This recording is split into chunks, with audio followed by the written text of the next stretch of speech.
Salve, salve rapaziada, como é que vocês estão? Espero que todo mundo esteja muito bem. Eu me chamo Pandora, seja muito bem-vindo a este canal.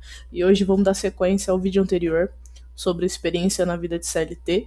E vai ser aí com uma frag move aí de Point Blank, faz tempo que eu não jogo, então vou estar deixando a gameplay rolando enquanto a gente troca uma ideia. E no vídeo de hoje vamos falar sobre chão de fábrica. Fiquem com o vídeo. Então foi mais ou menos assim. É assim que eu me mudei aqui pra Poços, né? Aqui pra cidade, igual eu falei no vídeo anterior. Foi quando eu entreguei currículo lá por um maluco muito gente boa, né? Por isso que eu falo que também pra arrumar serviço a gente não pode ter vergonha. Tava trocando uma ideia com um rapaz do shopping daqui que trabalhava na Americanas na época. Foi também a única vez que eu falei com ele. E ele tinha falado pra mim sobre uma empresa terceirizada pra trabalhar numa tal de ferreiro, que seria a fábrica.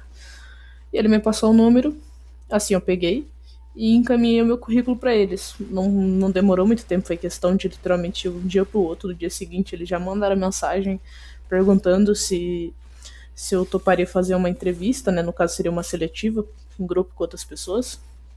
Eu logo aceitei. Foi agendado para mais ou menos uns 2 dias depois do contato comigo. Então eu fui lá fazer a entrevista e tive o primeiro choque cultural, às vezes, né? Eu não sei se seria, podemos dizer, seria cultural, mas eu não tô acostumado a ver isso em São Paulo, por exemplo. Os moleque, mano, os moleque, as meninas, tipo, vestidos de qualquer jeito, tá ligado? Tinha um moleque lá, mano, que tava de bermuda, tá ligado? Essas tactel da Oakley e camisetinha ali pra fazer uma entrevista de emprego. Eu nunca vi isso na minha vida, mas enfim. Foi lá, fez a entrevista, ela explicou como é que funcionava a empresa, tudo pra gente. Depois foi chamando no individual. Aí chamando no individual, ela fez a entrevista comigo, normal, né? De onde você é, tal, blá blá blá, aquela picuinha de sempre de entrevista que é em qualquer lugar. Depois disso a gente voltou pro grupo, né? Que no mesmo dia eles já iam falar quem passou e quem não passou. E eu fui chamada. Aí eles chamaram a gente numa sala à parte, onde ficou todo mundo que tava lá, né, no coletivo. E foi mais ali explicando sobre a empresa, sobre o que pode, o que não pode, né? E eu uso piercing, e lá não pode, né, por ser produto alimentício. Então, mas tipo, não foi um problema para arrumar emprego, mas eu não poderia utilizar, que eu, inclusive foi uma merda, porque foi na época que eu tinha acabado de colocar meus piercing na boca, né, eu tenho dois, um em cada lado. E, mano, todo dia pra ir e voltar do trabalho eu não podia tampar, né, eu tinha que tirar mesmo no literal. Todo dia para entrar e sair do serviço, eu tinha que tirar todos os meus piercings e depois na hora de ir embora colocar tudo de novo. E por conta disso eu perdi várias bolinhas de piercing, assim. Inflamou um pouquinho, mas depois sarou. Ainda tem os meus piercing normal, mas tipo, era horrível, horrível. Ainda mais para quem tá em processo de cicatrização. Mano, se você tem piercing e tá em processo de cicatrização e você vai entrar num trampo que tenha necessidade que você tire ele, velho, só entra nesse serviço se realmente for assim uma urgência, que era o meu caso, né? Que realmente você tá precisando de dinheiro pra ontem. Se não for uma emergência, se der pra esperar um pouco ou pesquisar um pouco mais sobre uma vaga um pouco melhor pra você, então faça isso, mano, porque tipo de verdade foi muito sofrido, doía toda vez que ia colocar. Pra tirar nem tanto, mas era pra colocar porque eu tinha fechado, né, a primeira camadinha de pele, doía pra caralho. Aí depois que inflamou, nossa senhora, meu Deus, era horrível. Aí meu trabalho era basicamente o quê? A gente ficava ali naquela parte ali do Ferreiro Rocher. Eu ficava tanto na parte de que eles chamam de bandeja, né? Que é onde vem já o ferreiro gelado. E a gente coloca ali literalmente umas bandejas brancas assim de acrílico. Eu não sei se é acrílico ou se é um plástico mais reforçado. Colocava nele gelado. E colocava depois numa espécie de incubadora. Eu não sei dizer. Tipo, tinha umas gavetas e a gente tinha que colocar lá todo o ferreiro que caía. Aí depois que a máquina desligava, a gente vinha pegando todo de volta do mesmo lugar onde a gente acabou de colocar. A gente tinha que tirar, voltar com ele pra esteira e colocar ele dentro de tipo, como se fosse uma espécie de buraco. Aí nesse buraco ele entrar, lá ele, nesse buraco ele entrar, e ele ia passar pelo processo de embalagem, né? Porque a parte de embalar era a própria máquina que embalava. Então tinha que fazer esse processo de, mano, filha de uma puta, velho, de verdade. Que é que você acabou de pegar o negócio e descia um monte, descia um monte. De verdade, demorou assim, tipo, coisa de 2 dias pra aprender, mas eu já fui aprendendo rápido, porque eu não queria passar vergonha. Porque, velho, vinha muito, mas muito. E se você não fosse rápido de pegar e deixar aquela bandeja pesada e colocar lá dentro, virava uma avalanche de Ferrero Rocher, tá ligado? Uma avalanche de Ferrero Rocher. Então, se você não fosse rápido pra pegar aquilo ali, colocar, arrumar direitinho, colocar lá naquelas gavetinhas e depois vir pegar outra vazia, porque tinha que fazer 2 caminhos. Eu tinha que sair do lugar de onde eu tava, pegar as bandejas vazias e colocar as bandejas vazias lá dentro. E depois que acabava as bandejas vazias lá, eu pegava essas bandejas, entregava pra moça, né? Onde que ela ia colocar nesse buraco que eu falei, pra poder os ferreiros serem embalados. Então eu tinha que fazer esses 3 processos e sem parar, e sem parar. Tipo, isso me dava muita dor nas costas, nos braços. Tipo, era um serviço bem puxado. E tinha as outras partes, né? De etiquetar a embalagem. Muita coisa pra fazer. Muito peão chato. Nossa, muito peão chato, velho. E muita, tipo, operadora, chefe, que tá vendo que a pessoa não tá fazendo nada dos moleques, né? Tipo, só porque os moleques davam uma trelinha e davam em cima.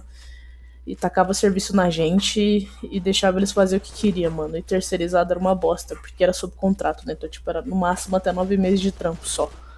E, velho, foi tipo uma merda, porque eles tratavam a gente, que é terceirizado, como nada. Literalmente, a gente tratava igual cachorro, como lixo. Então, tipo, o serviço que a gente fazia era o serviço de quem era efetivo diretamente pela fábrica, não queria fazer.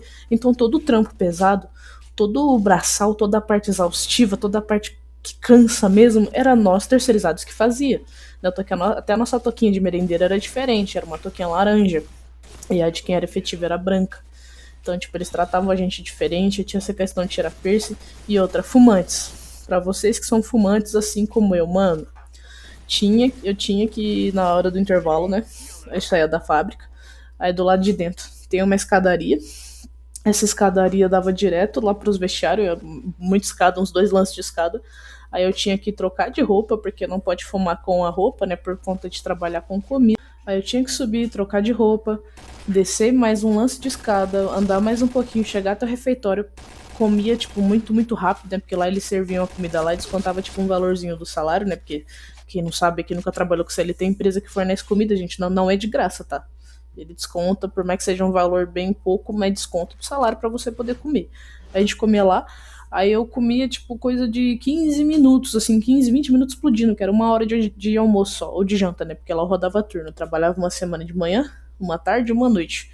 Aí comia ali muito rápido, saía ali do refeitório, andava um pouquinho, descia um lance de escada de frente ali de onde bate ponto, virava, saía lá pro estacionamento, do estacionamento subia 2 lances de escada gigantesco para chegar até o fumódromo.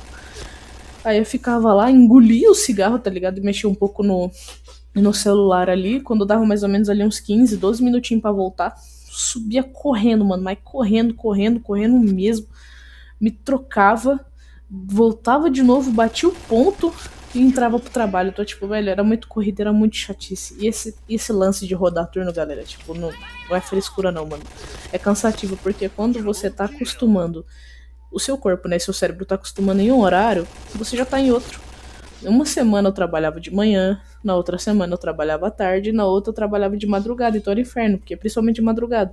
Nos primeiros dias cansativo, né, porque você não tá acostumado ainda. Aí quando finalmente eu tava acostumada a ficar acordada de noite e dormir de manhã, era justamente como é que fala, a turma da manhã logo em seguida.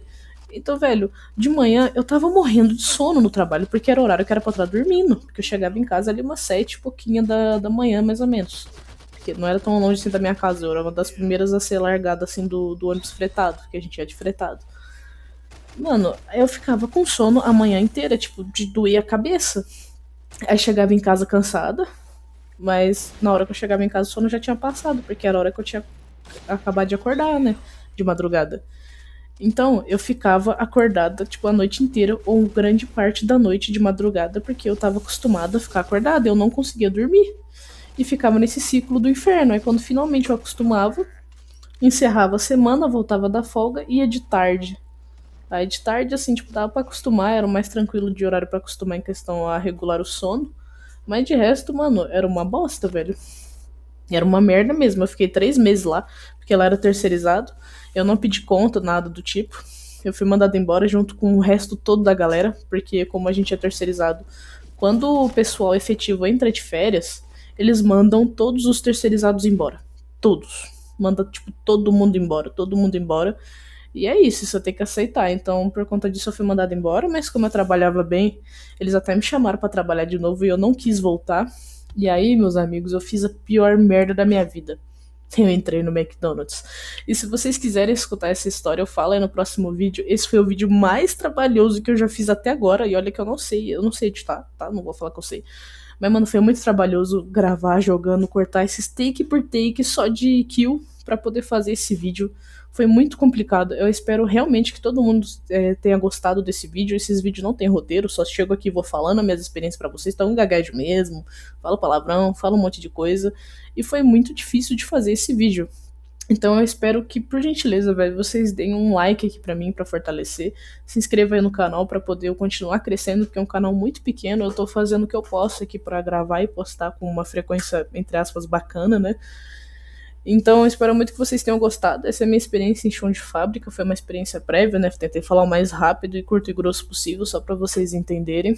Trago o próximo vídeo aí falando do McDonald's. E é isso. Espero muito que todo mundo tenha gostado, que tenha um excelente dia e até a próxima. Falou!